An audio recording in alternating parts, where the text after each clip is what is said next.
문제달인 신혜손입니다. 동영문제 6회 해설 강의 시작하겠습니다. 1번 로저스의 인간중심 상담의 철학적 과정 5가지요.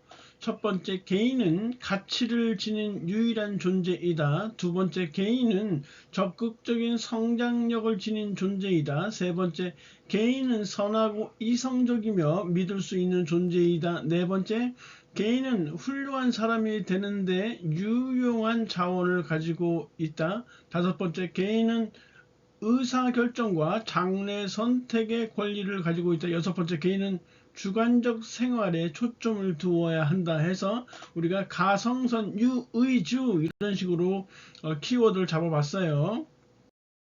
2번 모집단에서 규준 집단을 구성하기 위한 확률 표집 방법이요. 단층 집계 이렇게 4개가 있으니까 그 중에 3개 쓰시면 되는 것이에요. 첫 번째, 단순 무선 표집은 모집단의 구성원들이 표본에 속할 확률이 동일하도록 무작위로 표집하는 방법이고요.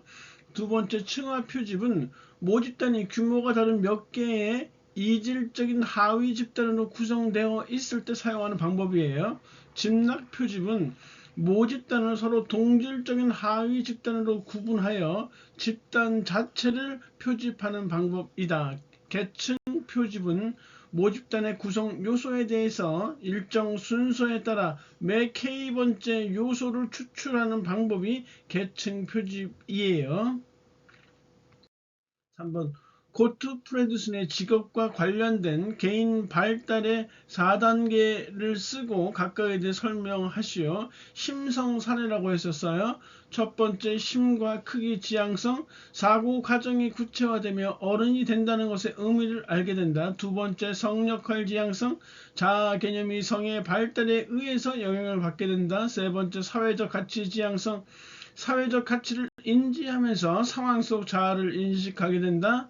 네 번째, 내적 고유한 자아 지향성, 자아 성찰과 사회적 가치의 인식에 따라 직업적 포부가 발달한다. 심성사내. 4번에 한국 표준 직업 분류에서 직업 분류의 일반 원칙 2가지예요. 우리가 직업 분류에 대한 원칙은요, 총 3가지 있었죠. 지금처럼 직업 분류의 일반 원칙은 포괄성의 원칙과 배타성의 원칙 둘로 나눠지고요. 그 다음에 포괄적 업무에 대한 분류 원칙은 포주 최생이라고 했었죠.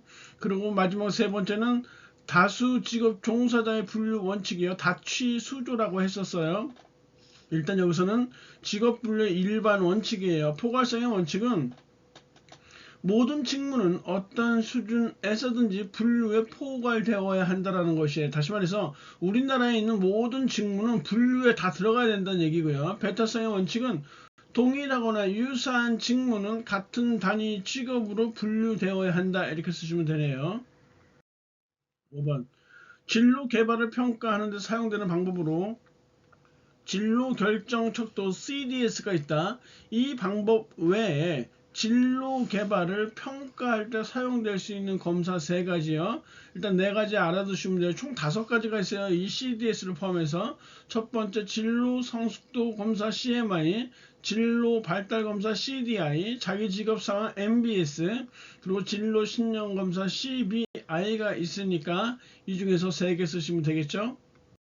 6번 윌리엄슨의 특성 요인 이론 중에서 인간 본성에 대한 기본 가정을 3가지만 쓰시오. 인간은 선과 악의 잠재력을 모두 가지고 있다. 두 번째, 선의 본질은 자아의 완전한 실현이다. 세 번째, 인간의 선한 생활을 결정하는 것은 자기 자신이다. 네 번째, 인간은 선을 실현하는 과정에서 타인의 도움을 필요로 한다. 다섯 번째, 인간은 누구나 자신만의 독특한 세계관을 가지고 있다. 첫 번째, 인간은 선과 악의 잠재력을 모두 가지고 있다. 두 번째, 선의 본질은 자아의 완전한 실현이다. 세 번째, 인간이 선한 생활을 결정하는 것은 자기 자신이다. 네 번째, 인간은 선을 실현하는 과정에서 타인의 도움을 필요로 한다. 다섯 번째, 인간은 누구나 자신만의 독특한 세계관을 가지고 있다. 7번 생애 진로 사정의 구조 4가지 진전 강요라고 했어요. 그래서 진로 사정은 내담자의 직업 경험, 교육 또는 훈련 과정과 관련된 문제들, 여가 활동 등에 대해서 사정한다. 두 번째, 전형적인 하루는 내담자가 의존적인지 또는 독립적인지, 자발적인지 또는 체계적인지 자신의 성격 차원을 파악하도록 돕는다. 세 번째, 강점과 장애, 내담자가 스스로 생각하는 자신의 주요 강점과 장애에 대해서 질문한다. 네 번째, 요약이요. 내담자로 하여금 자신에 대해 알게 된 내용을 요약해 보도록 함으로써 자기 인식을 증진시킨다. 생애 진로 사정의 구조, 진전 강요요. 특히 첫 번째 나와 있는 이 진로 사정만 독립적으로 출제된 적도 몇 번 있었어요. 8번. 체계적 둔감화의 의미를 쓰고 그 단계를 설명하시오. 체계적 둔감화의 의미는 불안 자극을 단계적으로 높여가며 노출시킴으로써 내담자의 불안 반응을 경감 또는 제거시키는 행동 수정 기법이다. 단계로는 첫 번째, 근육 이완 훈련이요. 근육 이완 훈련을 통해서 몸의 긴장을 풀게 하는 것이죠. 두 번째, 불안 위계 목록의 작성이요. 낮은 수준의 자극에서 높은 수준의 자극으로 불안 위계 목록을 작성하는 것이에요. 세 번째, 불안 위계 목록에 따른 둔감하여 불안 유발 상황을 단계적으로 상상하도록 해서 불안 반응을 점진적으로 경감 또는 제거시킨다. 이것이 바로 체계적 둔감화의 3단계예요. 9번. 정신분석적 상담에서 필수적 개념인 불안의 세 가지 유형이요. 현신도라고 했어요. 첫 번째, 현실적 불안, 현실에서 실제적 위험을 지각함으로써 느끼는 불안이고요. 두 번째, 신경증적 불안은요, 자아와 원초와 간의 갈등이며 자아가 원초와를 통제하지 못할 경우 발생하는 불안이에요. 세 번째, 도덕적 불안은 원초아와 그리고 초자아 간의 갈등에서 생기는 것으로서 본질적인 자기 양심에 대한 불안을 도덕적 불안이라고 하는 것이죠. 10번. 내담자와 관련된 정보를 수집하고 내담자의 행동을 이해하고 해석하는 데 기본이 되는 상담 기법 6가지요. 오늘 4, 5자 암기법으로 외웠었죠? 가, 의, 전, 분 앞에 4개는 글자 수가 하나 적으니까 천천히 가, 의, 전, 분 이렇게 하고 뒤에 5개는 글자 수가 하나 더 많으니까 빨리 외워버리는 거죠. 그래서 가, 의, 전, 분, 적은의 반변. 다시 한번 가, 의, 전, 분, 적은의 반변. 첫 번째 가정 사용하기, 두 번째 의미 있는 질문하기, 세 번째 전이된 오류 정정하기, 네 번째 분류 및 재구성하기, 다섯 번째 저항감 재인식하기, 여섯 번째 근거 없는 믿음 확인하기, 일곱 번째 왜곡된 사고 확인하기, 여덟 번째 반성의 장 마련하기, 아홉 번째 변명에 초점 맞추기. 그래서 가, 의, 전, 분, 적은의 반변. 11번. 역량 검사와 속도 검사에 대해서 설명하시오. 우리 심리 검사의 분류는 크게 4가지로 나눈다고 했었어요. 첫 번째 실시 방식에 따라서, 두 번째 사용 목적에 따라서, 세 번째 측정 내용에 따라서, 네 번째 검사 장면에 따라서 이렇게 분류를 하는데, 첫 번째 나와 있던 우리 실시 방식에 따른 분류는 실시 방식에 따른 분류 다시 3가지로 나누는 것이죠. 그 중에서 첫 번째 실시 시간에 따른 분류가 실시 방식 중에서 실시 시간에 따른 분류가 바로 역량 검사와 속도 검사예요. 그 이외에 뭐 수검제 수에 따라서 검사 도구에 따라서 이렇게 나누는 것인데 3가지로 이렇게 실시 방식으로 또 나눠지는 것이죠. 여하튼 역량 검사라는 것은 시간 제한이 없어요. 그래서 어려운 문제들로 구성되어 있고요. 숙련도보다는 문제 해결력을 측정하는 것이죠. 반면에 속도 검사는 시간 제한을 두고 쉬운 문제들로 구성되어 있으며 문제 해결력보다는 숙련도를 측정하는 것이 속도 검사예요. 역량 검사와 속도 검사가 심리 검사 분류 그 4가지 큰 틀에 어디에 속해 있느냐, 실시 방식에 속해 있고 실시 방식 중에서도 실시 시간을 기준으로 했을 때 역량 검사와 속도 검사로 나눠진다는 사실. 12번이요. 한국표준산업분류에서 생산 단위의 활동 형태예요. 21년도에 신춘문제로 나왔던 것이에요. 신춘문제이기 때문에 시험 보시는 분들이 많이 당황했고 쓰지 못했던 것이네요. 첫 번째는 주된 산업활동이요. 생산된 재화나 제공된 서비스 중에서 부가가치가 가장 큰 활동이다. 주된 산업활동이에요. 두 번째 부차적 산업활동은요. 주된 활동 이외에 재화 생산 및 서비스 제공 활동을 말하는 것이고, 보조적 활동이라는 것은 주된 활동과 부차적 활동을 지원하며 회계, 운송, 구매, 창고, 수리, 서비스 등이 포함된다. 이렇게 쓰시면 되겠네요. 여기 지금 이와 같은 생산 단위의 활동 형태 이렇게 나와 있는데요. 우리가 이 산업 분류 이렇게 나와 있을 때 산업 분류의 의미, 산업 분류의 기준, 그리고 생산 단위의 활동 형태 이 세 개 알아두시고, 또 우리가 산업활동의 범위 이걸 알아두셔야 되겠죠. 그래서 이 6개를 세트로 알고 계셔야 돼요. 어느 게 나올지 모르거든요. 13번 에드워드 드 보노가 개발한 6개의 생각하는 모자에서 황색, 백색, 적색에 대해서 설명하시오. 우리가 1차에서 외울 때는 이렇게 외웠어요. 앞에 이응이 붙어 있는 거 기준으로 해서 청황, 흑백, 정목 이렇게 외웠었는데, 지금은 딱 이렇게 찍어서 나와 있죠. 황색, 백색, 적색이라고 해서 순서가 이렇게 돼 있어요. 원래 외울 때는 청황, 흑백, 정록 이렇게 외우면 되죠. 황색은 낙관적이에요. 모든 일이 잘 될 것이라고 생각하는 것이고, 백색은 본인과 직업들에 대한 사실 그대로 하얀색이니까요. 그 색깔이 컬러가 주는 이미지를 떠올리시면 돼요. 적색은 직관에 의존하고 직감에 따라 행동하는 것이고, 청색은 합리적으로 방향성을 조절하는 사회자로서의 역할을 하고요. 흑색은 비관적이고 비판적이면 모든 일이 잘 안 될 것이라고 생각하는 것이고, 녹색은 새로운 대안들을 찾으려 노력하고 문제들을 다른 각도에서 바라본다. 14번 진로 성숙도 검사에서 태도 척도 세 가지요. 진로 성숙도 검사 CMI는 태도 척도와 능력 척도 두 개가 있다고 했었죠. 능력 척도는 자직목깨문 이렇게 외웠고요. 태도 척도는 결찬 독지타예요. 첫 번째 결정성, 선호하는 진로의 방향에 대한 확신의 정도이다. 참여도는 진로 선택 과정에 능동적으로 참여하는 정도이다. 세 번째 독립성은 진로 선택을 독립적으로 할 수 있는 정도이다. 지향성, 진로 결정에 필요한 사전 이해와 준비의 정도이다. 타협성, 진로 선택 시 욕구와 현실에 타협하는 정도이다. 그래서 결참, 독지타, 진로 성숙도 검사 CMI의 태도 촉도, 결참, 독지타.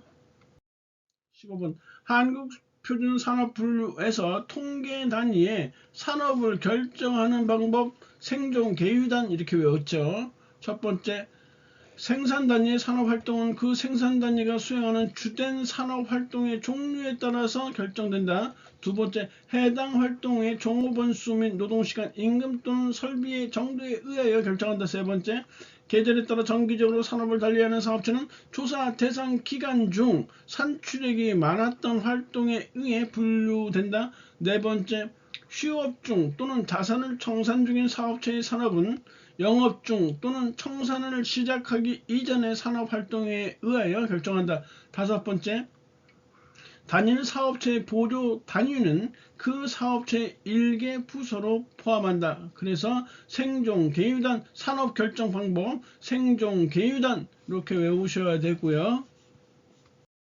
16번 한국직업사전에 수록된 부가직업 정보 중 정규교육 숙련기간 직무 기능의 의미를 쓰셔야 했어요. 부가직업 정보는 물론 정육숙직, 작작작, 자유관조, 표표표 이렇게 13개가 있다고 했었어요.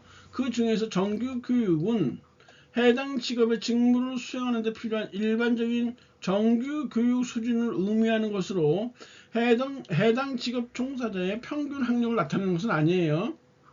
숙련기간은 해당 직업의 직무를 평균적으로 수행하는 데 필요한 각종 교육이나 훈련, 숙련 기간을 의미하고요. 향상 훈련은 숙련 기간에 포함되지 않는다라는 거. 세 번째, 직무 기능이요. 해당 직업 종사자가 직무를 수행하는 과정에서 자료, 사람, 사물과 관련된 특성을 나타내는 것이죠. 일명 DPT라고 하죠. 자료, 사람, 사물을 이렇게 DPT라고 해요. 17번. 임금의 하방 경직성의 의미를 설명하고 하방 경직성의 원인 5가지를 쓰시오 했어요. 임금의 하방 경직성의 의미는 한 번 오른 임금이 경제 여건의 변화에도 떨어지지 않은 채 그 수준을 유지하려는 경향을 말하는 것이 임금의 하방 경직성이고, 이와 같은 일이 발생하는 데는 최강의 노화장 효율이 있다고 했었죠. 첫 번째 최저임금제의 실시, 두 번째 강력한 노동조합의 존재, 세 번째 노동자의 역선택 발생 가능성, 네 번째 화폐 환상, 다섯 번째 장기 근로계약, 여섯 번째 효율성 임금제. 그래서 최강의 노화장 효율 이렇게 외웠단 말이에요. 18번. 다음은 완전 경쟁 시장에서 휴대용 의자를 생산하는 S사의 생산표요. 이 회사가 생산하는 휴대용 의자의 가격이 개당 2,000원이요. 다시 말해서 P가 2,000원이라는 얘기예요. 근로자의 임금은 10,000원이라고 했으니까 W가 10,000원이라는 얘기예요. 이때 근로자 수가 5명일 때 노동의 평균 생산량을 구하라고 했어요. 노동의 평균 생산량 APL이라는 것은 노동 투입량 분의 총 생산량 TP 이렇게 구하면 되겠죠. 그래서 근로자 수가 5명이라고 했으니까 5 쓰고요. 5명일 때 생산량이 얼마냐? 30이라고 나와 있으니까요. 30 쓰면 APL 노동의 평균 생산량은 6개 이렇게 쓰면 되겠죠. 한 사람당 생산량이 얼마냐? 5사람이 총 30개 생산했으니까 한 명당 몇 개 생산했냐? 이 꼴이에요. 아주 쉬운 거죠. 두 번째, S사가 이윤을 극대화하기 위해서 고용해야 할 근로자 수와 노동의 한계 생산량을 구하시오 했어요. 이윤 극대화 공식은 VMPL이에요. 다시 말해서 노동의 한계 생산물 가치, 노동의 한계 생산물 가치는 P 곱하기 MPL로 이렇게 구할 수 있다고 했었죠. 이 VMPL이 임금률인 W와 같은 지점에서 이윤 극대화가 발생하는 것이에요. 그래서 이 표에다가 MPL을 구해 버리세요. 0일 땐 0이고요. 이렇게 칸이 넓으면 이렇게 10까지 써주면 좋아요. 이 한계 생산량이라는 것은 노동 투입량분의, 다시 말해서 델타 L분의 델타 TP예요. 그러니까 1-0에서 여기는 시간 생산량이 0개에서 10개가 됐죠. 그래서 10-0 하면 여기는 MPL이 10이 되고요. 얘는 2-1분의 18-10이 돼서 여기는 8이 되겠죠. MPL이요. 여기는 5가 될 거고 여기는 4가 될 거고 여기는 3이 될 거예요. 그런 논리로 한다면. 그래서 일단 근로자의 수 3명에서 MPL을 다시 한번 이렇게 구해보면 3-2분의 23-18 이렇게 하면 5가 나온다는 얘기예요. 10까지 써주면 더 좋다는 얘기예요. 그렇다면 여기에 MPL이 5가 나와 있으니까 이 노동의 한계 생산물 가치 VMPL은 지금 이 개당 가격이 2,000원이잖아요. 그러니까 2,000원 곱하기 5 하면 되겠죠. 그래서 이게 많이 나온단 말이에요. 이 많이 VMPL과 그리고 임금률 많이 여기서 같아지죠. 그래서 근로자 수 3명, 노동의 한계 생산량은 5 이렇게 구하면 되는 것이에요. 그래서 정확한 정답 정리한 거 한번 살펴보도록 하죠. 노동의 평균 생산량은 노동 투입량분의 총 생산량 이렇게 L분의 TP 쓰시면 되고, 그래서 평균 생산량 6개 나오고요. 노동의 한계 생산량은 노동 투입량 증가분, 즉 델타 L분의 델타 TP로 구하시면 돼요. 그리고 노동의 한계 생산물 가치 VMPL은 P 곱하기 MPL이에요. 이에 따라서 표를 그대로 이렇게 표를 그대로 작성하세요. 이렇게 작성하시면은 지금처럼 이런 식으로 이렇게 나오겠죠. 그래서 이 3에서 근로자 수 3명 단위 여기에서 바로 2인 극대화가 발생한다라는 얘기예요. 그래서 근로자 수는 3명, 노동의 한계 생산량은 5가 되는 것이죠. VMPL과 이 W가 같아지는 지점에서 2인 극대화가 발생하는 것이니까요. 강의 듣느라고 고생하셨고요. 다음 시간에 뵙겠습니다. 감사합니다.